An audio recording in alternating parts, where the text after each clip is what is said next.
Hello there, welcome back. Welcome back to the 20th session on Oracle Architectural Journey. Let me share the screen. In the last session, we just initiated one of the most important memory structures, that is Renewal of Buffer. So let's continue the explanation from there where we have stopped.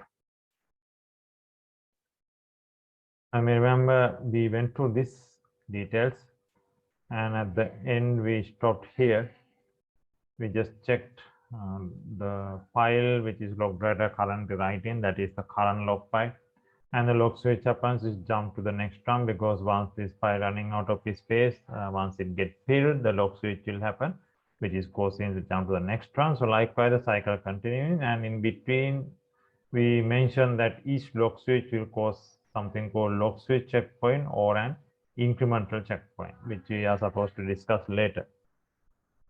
And once this is the end of the files, so what's going to happen, it will go and overwrite. To go and overwrite, it will come back to the first one. So that is what we just learned on the previous session. And we mentioned before it is overwriting, the checkpoint has to be completed. And we mentioned the in-between incremental checkpoints are allowed. Allowed means even though this checkpoint here, now let's say when the log switch happens, there's a checkpoint initiates here now. So even though this is not completed, it is allowed to continue to the switch, continue to start right to the next file. That is in between the cycle. In between the cycle, but when you try to overwrite, it must complete the checkpoint for this particular level, for this particular log file, because it has all the committed data. Because once it's overwritten, what's going to happen, you might lose the committed data. So those committed data must be updated in the relevant data files, that is known as checkpoint synchronization. So that we will learn more detail later. So that is what we discussed in the last session. So before continuing further, let's do some hands-on with regards to that one to demonstrate that one actually what's happening behind the database. Let me just switch to the practical environment. Fine. Now I have can say select. I'm going to query this one, describe video log. And we select, we can say, we can take group, comma, okay, let's take the sequence as well. And let's take the status, yeah. From video log. So now you can see in my case, my current log file is this, that is group number 2, and the sequence is 143. So log sequence number, even though I haven't mentioned the log sequence number here, which we can learn more detail later, each log file is assigned a unique number and is incrementally increasing. Now, for example, if this is having, let's say my current log file, as per this one, current log file is 143. No? So let's say in this case, let's say my current log file is this. Now that means this is 143. So when you switch, what's going to happen? The sequence will increase to 144. Another switch 145. When it's come overwrite 146. Likewise, it is incrementally, sequentially increasing 45, 46. Each log switch will cause a LSN number, log sequence number to increment by 1. So that is how it goes. Log sequence number. It's a unique number where we can use to identify the log file uniquely. And yeah, that is the current, my current number is, current sequence is 143. Now on my right hand side, I am having alert file. Alert log file is there on my right hand side, and I have given a tail minus f. Let's clear that. So I'm putting tail minus f, so I need to continuously see what's happening.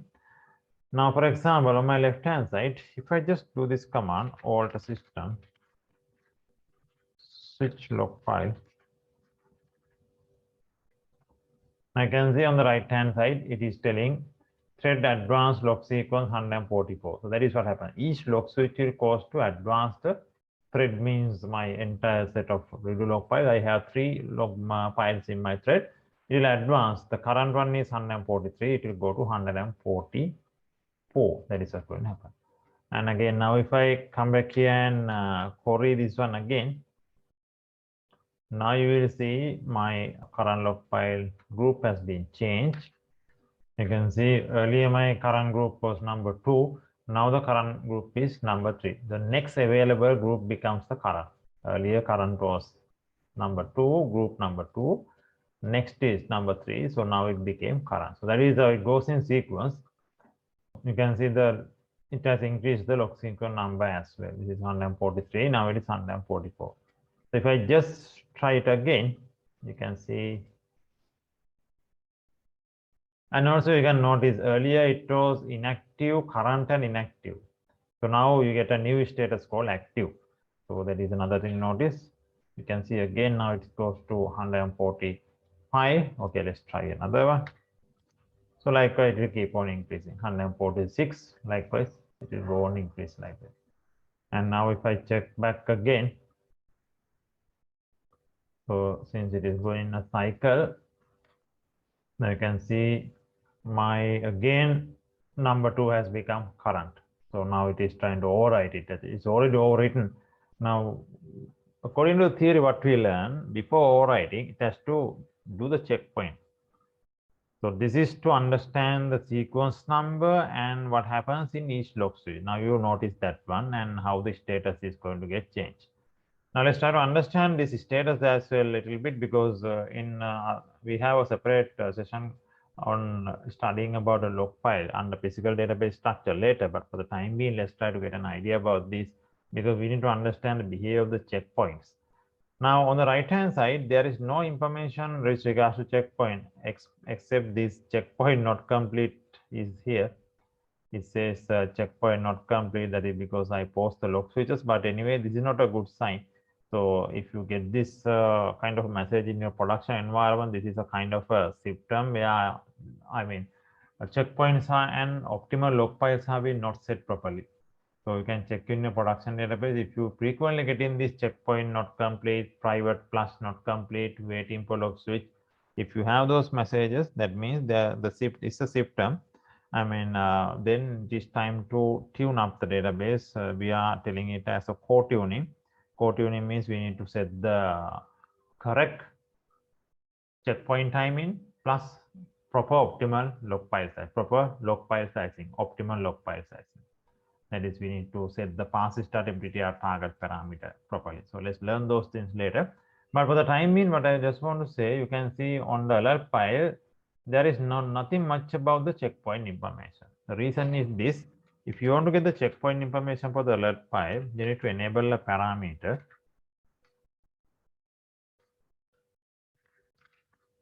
Let's say logged underscore check.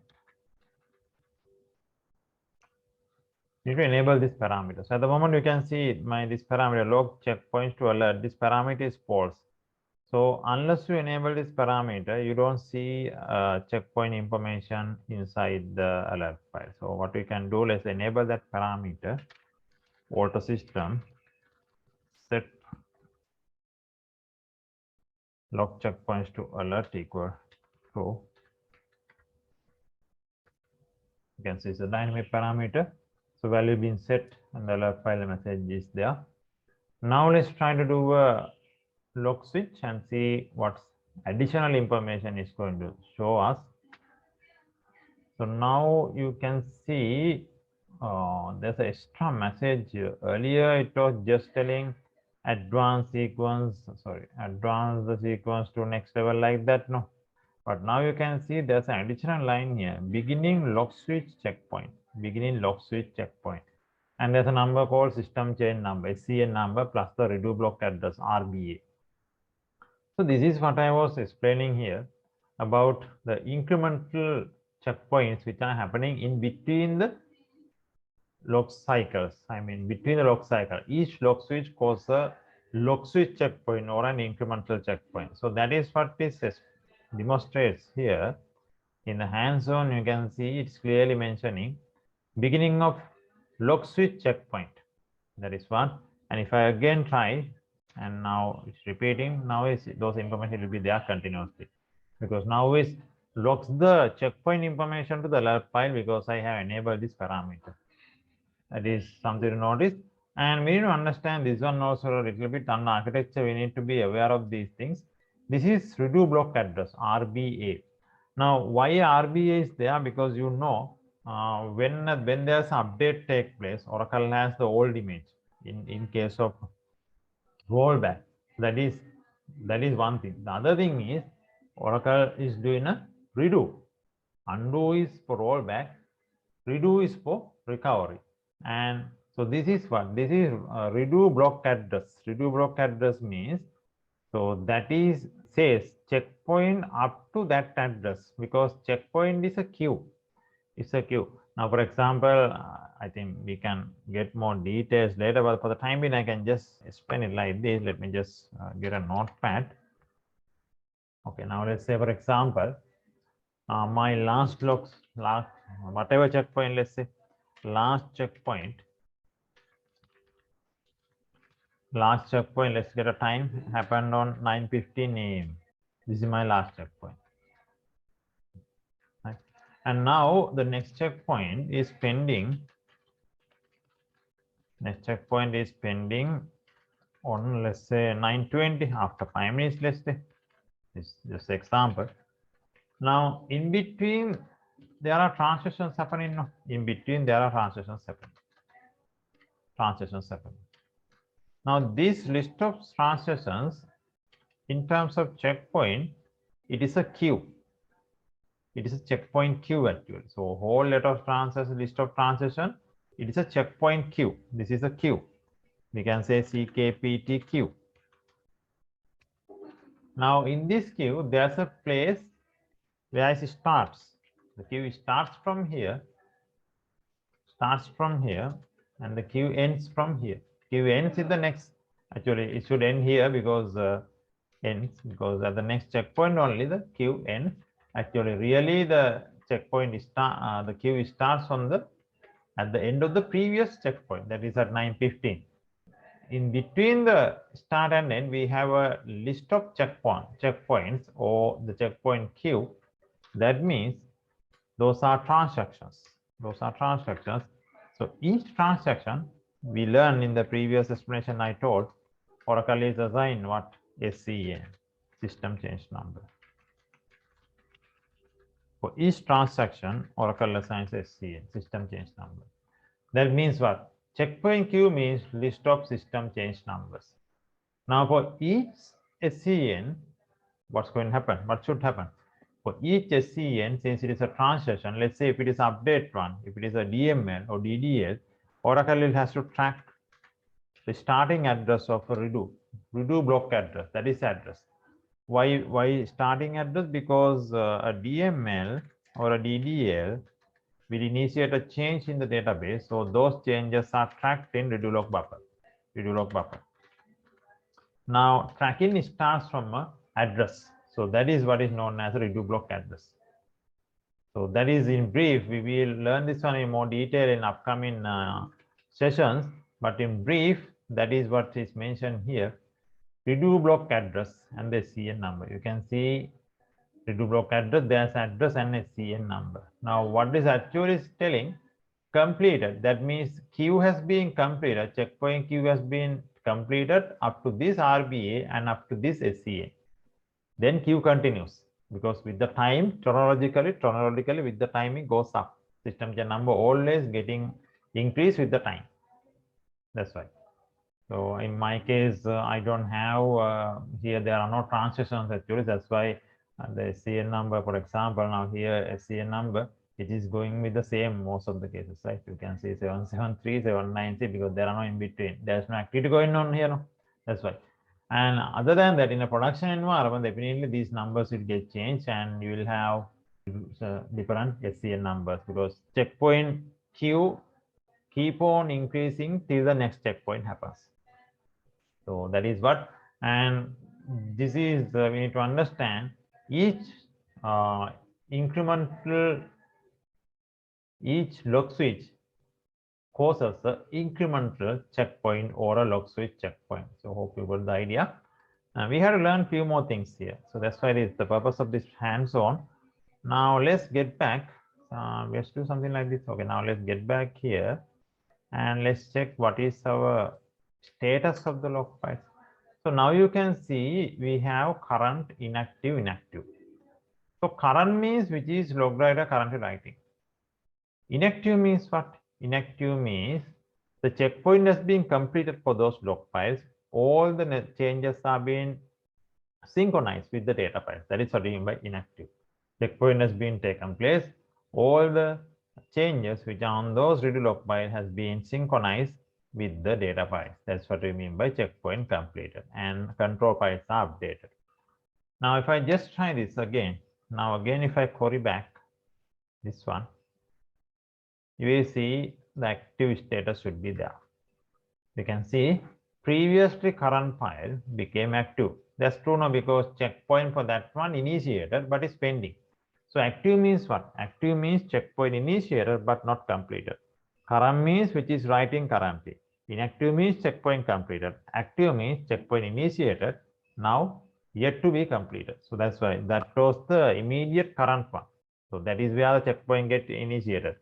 You again go back to our explanation here. You can see here. So this is the current one, and it switch happens, then log switch happens, checkpoint initiating for this one. So this becomes active, and next one becomes current. That is the same process in practical also. We just observe, and we can do something like that. Now, if you want to make this file an inactive file, we can force it to do it because it will wait till the next log switch. Now, even if you do another log switch, sometimes it might not make that file inactive. It depends on the amount of transactions. Let's check it and see, because those are incremental checkpoints which are happening. So now see, now both are active, both becomes active. It can happen because the whatever till the checkpoint completes, it keeps on active state. So the previously current one and always the next state will be active, unless some crash has those things happen, become unusable or something. Generally, in a healthy environment, current one becomes active. That's the next status. Now, if I do this, just observe this one, alt system checkpoint. Now, this is I am forcing a checkpoint. But remember, this is not an incremental checkpoint. This is another category. I mentioned there are mainly three categories: incremental checkpoint or log switch checkpoint, and we have something called full checkpoint. And there's another one called partial checkpoint. Now, I am giving a full checkpoint here, forcing it, and you can observe what will happen to this now. If you just check it, what's that? See, both became inactive because I forced the checkpoint to be completed.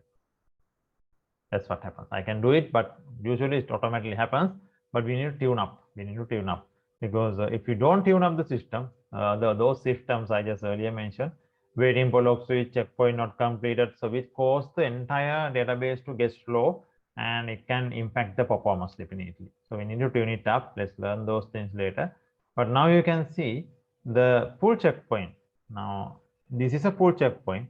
Up to now, you have been observing log switch checkpoint or the incremental checkpoint. But now suddenly the message changed. It said beginning global checkpoint. You can see that. So that is global checkpoint means another name for full checkpoint. So there are differences. In incremental checkpoint, the way it behaves different. For example, if I very shortly mention, incremental checkpoint will only flush the LRU buffers from the data buffer cache to the relevant data file. So we will understand those things in more detail later. Incremental checkpoint and the full checkpoint. So this is global checkpoint, and I just post it. And there are situations where global checkpoints are happening. We will learn it later. For example, if you do shutdown immediate, transactional, shutdown normal, will cause full checkpoint to occur. Fine. So that is about alt system checkpoint. Okay, so hope you got the idea in that the theoretical, what I explained theoretically. So that's just to give you an idea on practically how it can be demonstrated, the checkpoint and all. So about checkpoints, there will be separate explanation. So, but for the time being, just get that idea. Okay, fine. So up next, we have this one. Let's go to the think, yeah, now we have learned that this is about clearing the log file and overriding. Yeah, that we know. And up next we have redo log buffer. Yes. Now sizing the redo log buffer. So that's the next thing. Let me just. I think we have in the documentation those things are explained about sizing the redo log buffer. If we just go here, configuring log buffer is there, but before that, log buffer, this is the parameter.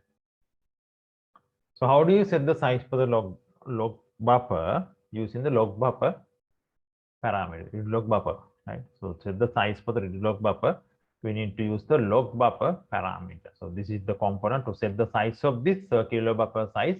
We need to use redo log, the log buffer parameter. This one. As for the explanation, if you can just watch here the documentation, the specific amount of memory in bytes that Oracle uses when buffer and redo entries to log file. So that's exactly the size of the log buffer. So it says integer default value 2 MB up to 32 MB, but depending on the SGA size and the CPU count. So normally we don't set this parameter. Modifiable no, modifiable PDB, that is the multi-tenant environment, pluggable architecture. Range of value 2 MB to operating system dependent. So that is what. So I think last day we just watched, in my case, the parameter value was show parameter around 7 MB. Log underscore buffer. Yeah, it is 7 MB in my case. So I'm having, I think I have 4 cores anyway, that's my current value. So if you further understand, the value, you can see redo entries contain a record of changes that have been made that we know. Log buffer. So the log writer process, right? That also we know. The log buffer size depends on number of redo strands in the system. Oracle redo strand is allocated. Redo strand is allocated for every 16 CPU.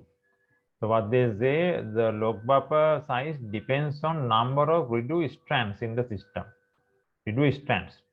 That directly has a relationship to the size of the log buffer. And the redo strand is allocated for every 16 CPUs and has a default size of 2 MB. So that is how it's been configured. Oracle allocates minimum of 2 redo strands per instance, which when the log buffer size is not specified, any remaining memory in the redo granules is given to the log buffer. So that is what it says, the explanation. So we don't have that much worry about this parameter setting unless we need to fine tune. So we will understand this one in more detail when you discuss about redo log buffer tuning. So for the time being, just get an idea about what the documentation says. And Oracle allocates minimum of 2 MB redo per instance. That's okay when redo buffer is not specified. If you don't give the size, any remaining memory in the redo granules is given to the log buffer. Okay, so that's granules we have learned, but any remaining memory in redo granules, that means when the log buffer size is not specified, if you don't give the size, but anyway it will use a formula, even though it's just say like that, a remaining, there's a formula for that. So let's discuss that one later, but I can just show you log buffer sizing. This is under tuning, configuring the redo log buffer. So this comes tuning buffer cache and all, tuning memory structures. So we have to do this one later. Database performance tuning is release 21. That's okay. Not a big difference between 19 and 21 for this one. And if you just go down, you can see here this one. So this configuring redo log buffer, and this is explains the circular buffer behavior. You can see it rotates and